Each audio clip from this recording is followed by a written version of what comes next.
Baik, kita masuk ke chapter 10, session 1, Decision Support Business. Tujuan daripada session ini adalah mengidentifikasikan ya, perubahan-perubahan di dalam bentuk dan penggunaan decision support di dalam bisnis. Mengidentifikasikan peran dan report-report alternatif dari sistem informasi manajemen, menggambarkan bagaimana proses analitik online dan dapat sesuai dengan informasi utama yang diperlukan manajer, menjelaskan konsep sistem support decision dan bagaimana membedakan dari sistem informasi manajemen tradisional, menjelaskan bagaimana sistem informasi dapat mendukung informasi yang diperlukan untuk eksekutif, manajer, dan bisnis profesional, meliputi sistem informasi eksekutif, sistem portal informasi enterprise, dan sistem manajemen knowledge. Oke, kita masuk ke introduction. Organisasi adalah penghubung antara keputusan dengan kebutuhan informasi yang disediakan oleh sistem informasi. Saat perusahaan bermigrasi ke model bisnis elektronik yang responsif, mereka berinvestasi dalam kerangka aplikasi pendukung keputusan berbasis data baru ya, yang membantu merespon dengan cepat kondisi pasar yang berubah dan menyesuaikan dengan kebutuhan pelanggan. Salah satu cara untuk melihat organisasi adalah melihatnya sebagai hubungan keputusan yang saling terkait. Panjang dan luasnya organisasi ya, disatukan oleh hubungan antara keputusan yang dibuat di satu area dan keputusan yang dibuat di area lain ya, atau lokasi lain. Untuk berhasil dalam bisnis saat ini, perusahaan itu memerlukan sistem informasi yang sangat mendukung beragam informasi dan kebutuhan pengambil keputusan dari manajer dan profesional bisnis. Bagian ini kita akan membahas bagaimana hal ini dilakukan ya, oleh beberapa jenis informasi manajemen, pendukung keputusan, dan sistem informasi lainnya. Ya, kita akan memusatkan perhatian kita pada bagaimana intranet, dan teknologi informasi berkemampuan informasi berkemampuan web lainnya telah secara signifikan memperkuat peran yang dimainkan oleh sistem informasi dalam mendukung kegiatan pengambil keputusan para manajer dan pekerja pengetahuan dalam bisnis. Ya, selanjutnya ya. Jadi di sini jenis informasi yang dibutuhkan oleh para pengambil keputusan di sebuah perusahaan secara langsung itu berkaitan dengan tingkat pengambil keputusan manajemen dan jumlah struktur dalam situasi keputusan yang mereka hadapi.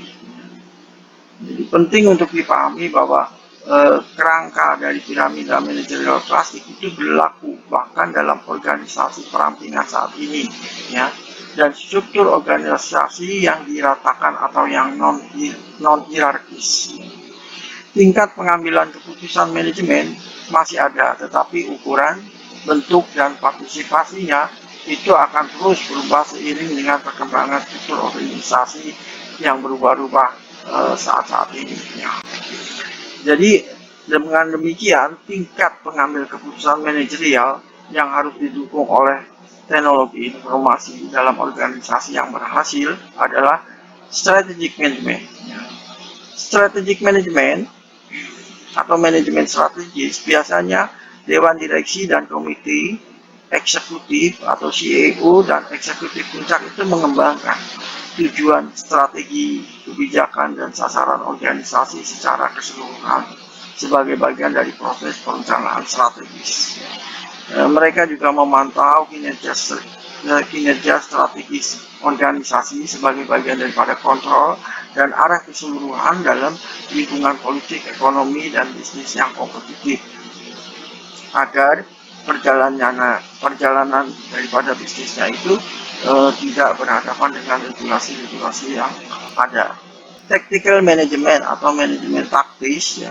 Semakin banyak profesional bisnis dalam tim mandiri serta manajer unit bisnis mengembangkan rencana, jadwal, dan anggaran jangka pendek. Ya, jadi taktis ini pekerjaan ini yang mengembangkan rencana, jadwal, dan anggaran jangka pendek, menengah, serta menentukan kebijakan prosedural dan tujuan bisnis untuk sub-unit perusahaan mereka. Ya. Jadi mereka mengalokasikan sumber daya dan memantau kinerja subunit organisasi mereka, termasuk departemen, divisi, tim proses, tim proyek, dan kelompok kerja lainnya. Ini adalah bagian daripada manajemen taktis. Selanjutnya adalah operational management atau manajemen operational ya. Jadi di sini anggota tim mandiri, manajer operasi dan personal ini mengembangkan rencana jangka pendek seperti jadwal produksi mingguan ya. Mereka mengarahkan penggunaan sumber daya dan kinerja tugas sesuai dengan prosedur dan dalam anggaran dan jadwal yang mereka buat untuk tim dan kelompok kerja lain dalam organisasi. Oke, kita lanjut ke slide selanjutnya. Kualitas informasi ya. Karakteristik produk informasi, apa yang membuat berharga dan berguna bagi Anda? Untuk menjawab pertanyaan penting ini, pertama-tama kita harus mengkaji karakteristik atau atribut kualitas informasi. Pertama adalah kita akan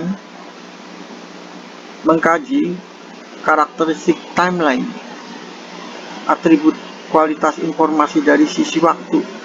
Jadi informasi yang sudah kadaluarsa atau terlambat, tidak akurat atau sulit dipahami, tidak terlalu berarti berguna atau berharga bagi membuat keputusan. Lalu akurasi atau ketepatan. Orang membutuhkan informasi yang berkualitas tinggi, yaitu dari produk informasi karakteristik, atribut, dan kualitasnya membuat informasi tersebut lebih berharga bagi mereka ya. Jadi informasinya harus benar dan tidak salah, supaya tingkat akurasinya bisa dipenuhi ya. Completeness atau kelengkapan ya. Completeness, apakah semua informasi yang dibutuhkan ada di sana ya. Dan selanjutnya adalah dari relevansinya, apakah informasi tersebut berkaitan dengan situasi ini kan. Jadi ini yang harus dikaji ya, karakteristik untuk menjawab pertanyaan tadi ya, bagaimana membuat berharga atau berguna bagi kita suatu produk dari informasi. Ya, selanjutnya decision struktur ya. Keputusan yang dibuat di tingkat manajemen operasional cenderung lebih terstruktur. Keputusan di tingkat taktis itu akan lebih semi terstruktur, dan keputusan di tingkat manajemen strategis lebih tidak struktur. Jadi semakin ke atas itu semakin tidak terstruktur.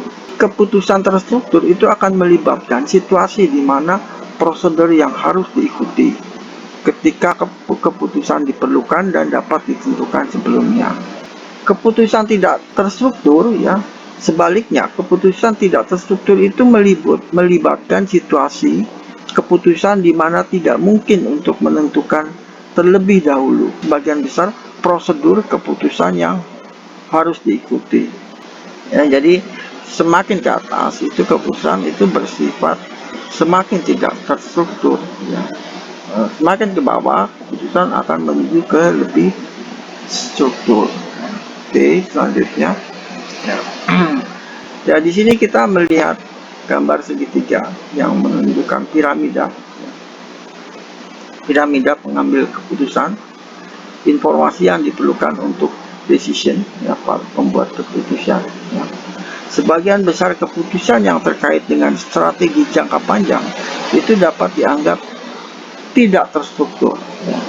Misalnya, lini produk apa yang harus kita kembangkan selama 5 tahun ke depan. Kebanyakan situasi keputusan bisnis bersifat semi terstruktur. Artinya beberapa prosedur keputusan dapat ditentukan sebelumnya, tetapi tidak cukup untuk mengarah pada keputusan rekomendasi yang pasti. Misalnya, keputusan yang terlibat dalam memulai layanan online baru, atau membuat perubahan besar pada tunjangan karyawan. Mungkin akan berkisar pada tidak terstruktur hingga semi terstruktur ya, karena itu menyangkut gaji ya, perubahan gaji karyawan. Akhirnya keputusan yang tidak terstruktur ya, adalah keputusan yang memiliki prosedur ya, atau aturan untuk memandu pembuat keputusan menuju keputusan yang benar ya. Dalam jenis keputusan ini, banyak sumber informasi harus diakses ya, dan keputusan seringkali bersandar pada pengalaman dan firasat ya. Salah satu contoh keputusan tidak terstruktur mungkin adalah jawaban atas pertanyaan bisnis apa yang seharusnya kita jalani dalam waktu 10 tahun dari sekarang.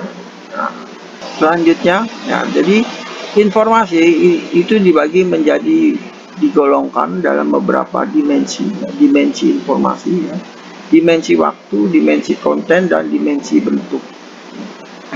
Kalau dari dimensi waktu itu dari timelinenya ya, jadi informasi itu diperlukan ya, kapan diperlukan, dari currency-nya ya, jadi up to date ya, frekuensinya jadi dia harus sesering mungkin ya diberikan, dan dari time periodnya ya, jadi dia informasi itu dari time periodnya itu bisa masa lalu, sekarang, atau ke depan ya. Lalu dari konten dimensinya ya, dari akurasi, relevansi, completeness, consciousness, scope, dan performanya. Ini dari konten ya, konten dimensinya. Lalu dari bentuknya ya, dari bentuknya, dari clarity-nya ya, dari bentuk mudah untuk dipahami. Jadi informasi itu mudah, harus mudah dipahami. Jadi sampai tingkat bawah pun akan paham dengan informasi yang ada. Lalu detail ya, jadi di sana melibatkan bentuk-bentuk summary ya, order ya, jadi order itu berurutan ya, sequence ya, jangan urutannya itu berantakan, jadi harus berurut ya informasi yang ada. Oke, lalu presentation, jadi di sana melibatkan narasi, numerik, bisa juga dalam bentuk grafik gitu ya, jadi bersifat presentation ya. Lalu juga media di sini, jadi informasi dapat diberikan dalam bentuk paper ya, dokumen, video, atau yang lainnya. Nah, jadi ini ya tiga dimensi, time, content, dan bentuknya, form ya. Ini sama yang tadi yang sudah dijelaskan ya, hanya diperbesar saja. Oke, selanjutnya lagi decision support system